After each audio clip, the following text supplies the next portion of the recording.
There's been a whole lot of pushback in the Torah movement in regards to headship and just patriarchy in general. There's even a whole lot of people that are just adamantly attacking like the people that want to practice polygyny. And so I kind of wanted to address some of the things today. First of all, I don't see any of those things as sin. In fact, as far as patriarchy is concerned, I think that that's the primary aspect or the primary structure that is set up by the Most High. And I've talked about structure on my channel for years. Okay? I think that there needs to be a structure. You have to have headship, stewardship, leadership, right?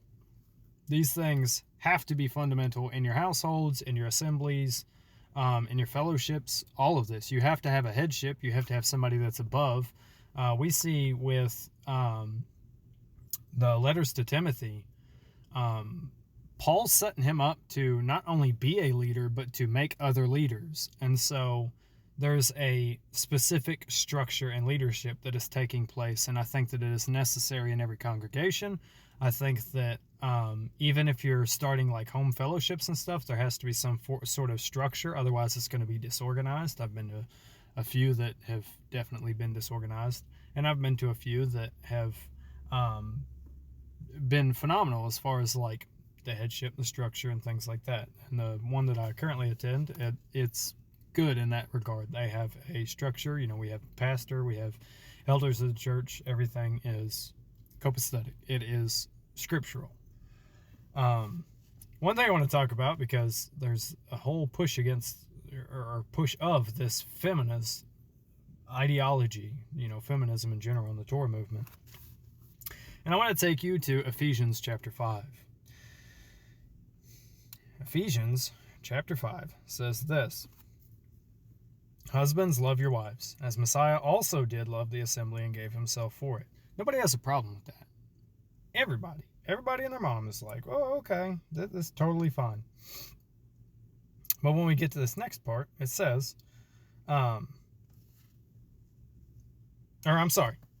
we go to the part before that, where it says, wives, subject yourselves to your own husbands as to the master. People have a problem with that. It says, subject yourselves to your husbands as to the master. That's like in the same way that you're submitting yourself to Yeshua. If you are telling me that you don't submit fully to your husband, then you're telling me also likewise that you don't submit yourself fully to the Messiah. It says, again, because the husband is head of the wife. This word can also be translated as supreme. The idea is that it is the ultimate authority.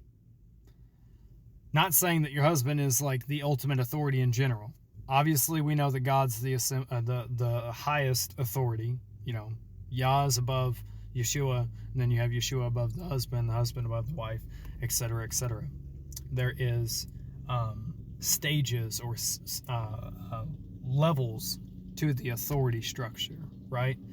And it's all subordination. Everybody is subordinate to the person that is above them, and obviously the Father doesn't have anybody he's subordinate to because he is the Most High. Anyways, and this goes down to the children too. It says, and in case you're not on the same page, we'll continue to read. It says, because the husband is the head of the wife, as also the Messiah is the head of the assembly.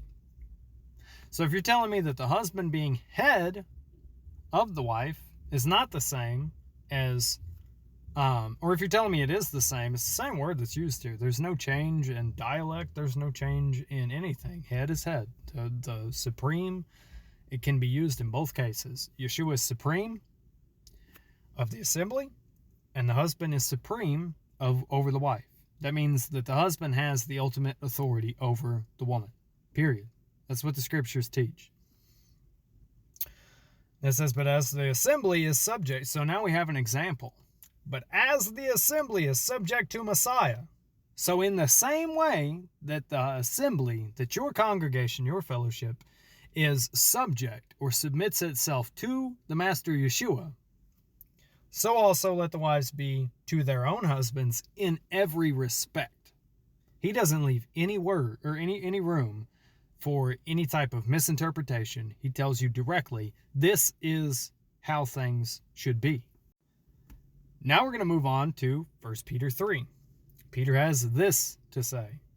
Starting in verse 1, it says, in the same way, and you could read the passage right before, because in the same way is a pointing back to what has been stated before. But it says, in the same way, wives, be subject to your own husbands. Again, subject to your own husbands. We can skip down to verse 5,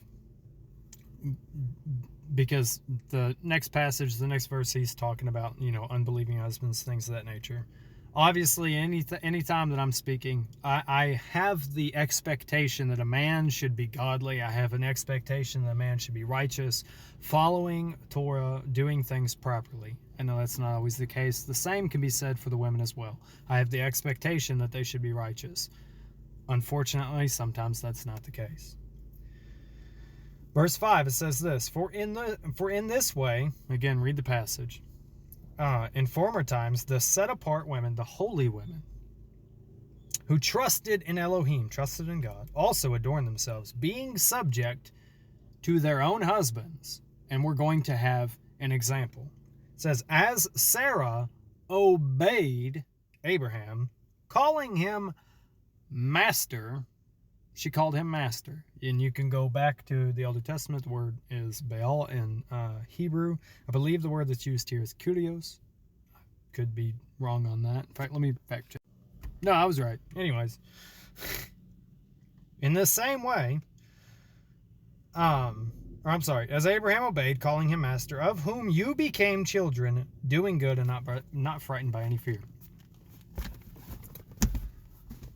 The example of Sarah is given, okay? And if you go back, Sarah obeyed everything that Abraham said.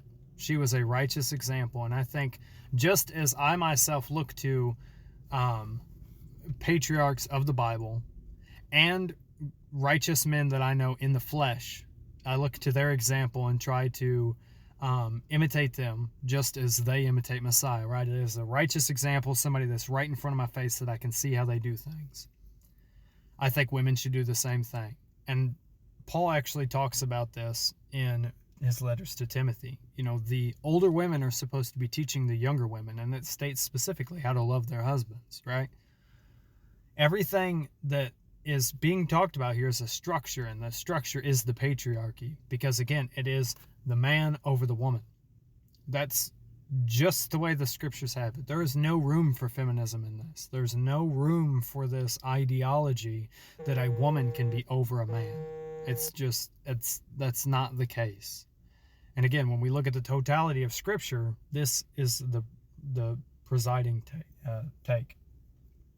So, and then again to the polygyny thing, because people want to talk smack about that. Look, man, if you want to practice that, that's totally fine. I have no problem with it. It's not a sin. There are some people that will tell you that it's a sin. I don't see it as a sin. If that's what you want to do, that's totally fine. It is permissible. And I think that the number one reason that people have a problem with it in the Torah movement is because there has been this ideology of feminism that has crept in. Because when you have multiple women under a man, there is no room for a woman to be over the man.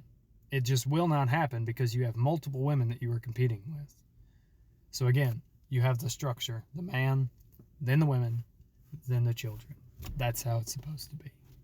Hope this was informative. Bless you guys and shalom.